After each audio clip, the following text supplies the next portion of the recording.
السلام عليكم ورحمة الله وبركاته. أخباركم إيه؟ عاملين إيه؟ يا رب دايما تكونوا بخير. حلقة النهاردة عن زيت رخيص ريحته نفاذة، ناس كتيرة بتستخف منه، بس الحقيقة زيت الخردل من أقوى الزيوت لعلاج مشاكل الشعر والبشرة. لو استخدمته غلط ممكن يضرك. خليك معايا في الحلقة دي للآخر. هكلمك عن إيه هو زيت الخردل، إيه فوائده للشعر، إيه فوائده للبشرة، طريقة استخدام الآمنة لزيت الخردل، ايه الاخطاء اللي بنقع فيها واحنا بنستخدم زيت الخردل، الناس اللي ما ينفعش تستخدم زيت الخردل نهائي. خليك معايا، هنتكلم نقطة نقطة في الحلقة دي. الحلقة دي مهمة جدا عن زيت فعلا هيفرق معاك للشعر وللبشرة بشكل كبير. ايه هو زيت الخردل؟ زيت الخردل بيطلع من بذور اسمها بذور الخردل، غني جدا بأوميجا 3 و6، غني جدا بفيتامين اي. المركبات الكبريتية اللي موجودة فيه من أقوى المنشطات للدورة الدموية، يعني بيوصل لبصيلات الشعر بشكل فظيع جدا، وبيعمل جمال للبشرة، ان هو بيدي لك الفلاشنج البينك اللي كل البنات بتحبه. طيب فوائده ايه زيت الشعر الخردل؟ زيت الخردل للشعر، سوري. اول حاجة بيقلل تساقط الشعر بشكل ملحوظ جدا. الشعر الخفيف اللي بيطلع اللي هو بيبي هير بيقويه جدا، زي ما بيقولنا ان هو بيقوي بصيلات الشعر بشكل فظيع. بيقلل قشرة الشعر اللي سببها فطريات بتبقى موجودة في فروة الراس، ان هو فيه مضاد فطريات طبيعي جدا. بيدي لمعة وكثافة للشعر من اول استخدام، انت ممكن تلاقي نتيجة ملحوظة جدا فيه. في نقطة مهمة جدا هنتكلم فيها، هي ان ما ينفعش استخدم زيت الخردل مباشرة على الشعر، وهقول لك ازاي تستخدميه الصح ايه، ويعني ايه كلمة ما استخدموش مباشرة او ما استخدموش مركز كمان للشعر او للبشرة. نتكلم على فوائده بالنسبة للبشرة. اول حاجة ان هو بينشط الدورة الدموية، فبيديكي الفلاشنج اللي احنا بنتكلم عليه. المناطق الغامقة بيفتحها بسرعة رهيبة جدا.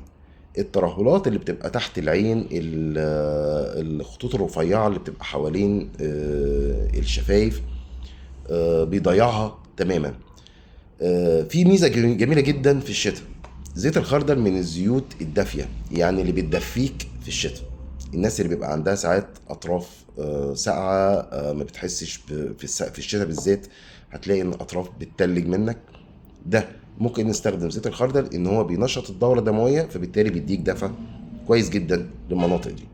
وزي ما قلنا برضو تحذير ان هو ما ينفعش استخدمه مركز ومباشرة بدون تخفيف.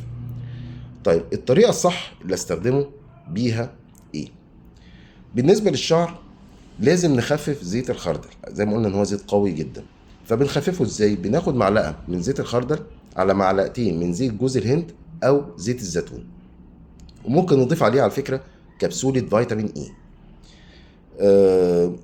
بس لازم ندفي الخليط ده، يعني نحطه مثلا شوية في مية سخنة، مش هسخنه مباشرة، احطه في مية سخنة تمام، بحيث ان هو يدفى شوية، وادلك بيه فروة الراس.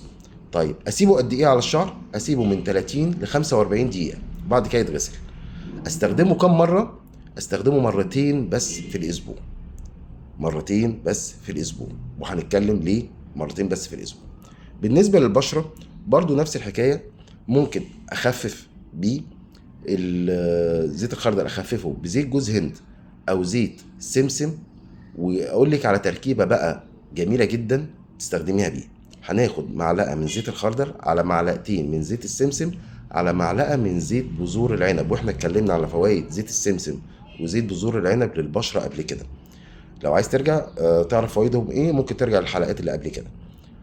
تمام. هنسيبهم من 10 دقايق، هنخلطهم كويس جدا ونسيبهم من 10 دقايق لربع ساعة على البشرة، بعد كده نغسلهم. هنستخدمهم كم مرة؟ هنستخدمهم مرتين بس برضو في الأسبوع. طيب ايه الأخطاء اللي احنا بنقع فيها واحنا بنستخدم زيت الخردل؟ أول حاجة ما استخدموش مركز، واحنا اتكلمنا عن الموضوع ده. ما ينفعش استخدم زيت الخردل مركز، لازم أخففه. إن أنا أسيبه ساعات طويلة على البشرة أو على الشعر ده غلط. احنا قلنا بالنسبه للشعر من 30 ل 45 دقيقه، وبالنسبه للبشره من 10 دقائق لربع ساعه بالكتير. ان انا استخدمه يوميا ده غلط جدا، زي ما احنا قلنا مرتين بس في الاسبوع. البشره حساسه ما ينفعش ان انا استخدمه فيها خالص. البشره حساسه ما ينفعش استخدمه فيها خالص. انا بكرر الكلمه دي تاني، بشره حساسه ممنوع من استخدام زيت الخردل.